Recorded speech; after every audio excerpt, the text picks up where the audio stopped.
the World Economic Forum, the president of Botswana, Duma Boko, says his country seeks to diversify its economy as the diamond-rich nation looks to compete with the rest of the world. Newzroom Afrika business editor Xolani Mbanjwa posed questions to Boko as he emerged from a meeting with the WEF founder Klaus Schwab at the 55th annual gathering in Davos, Switzerland. We are pleased.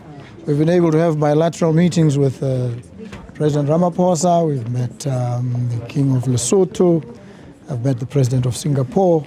So it's been good. Met business because the main reason is that we want to carve a different direction for the country. We want to diversify away from diamonds, which have been the mainstay of the economy. And we're looking at two engines. The one is the green economy, and the other is the digital economy.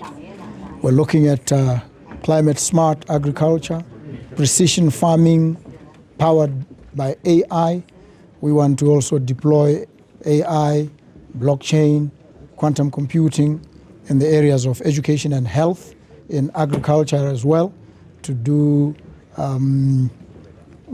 predictive analytics in relation to crop yields, livestock diseases, and really recurrent patterns that enable us to take appropriate decisions, and be ready for all sorts of challenges that may come. So that's what we are about. Mr. President, those two are quite important sectors. When it comes to the green economy, Botswana has done very well. But what do you think is that one surefire way of ensuring that you can catapult Botswana to the next level when it comes to the green economy? Because many leaders have been saying the current funding climate has been punitive to the African continent. Africa presents opportunities. And we are looking at solar. We have the best levels of irradiation in the world in Botswana. We have the sun all year round. And we are looking now to harness solar energy to power agriculture, and to also set up micro or mini grids across the length and breadth of the country. Just one last question. Are you worried about the Trump administration and what it will do to Africa? No, I'm not. I think the first thing that I notice about Trump, and this is his second coming, and the first coming, he was good for world peace.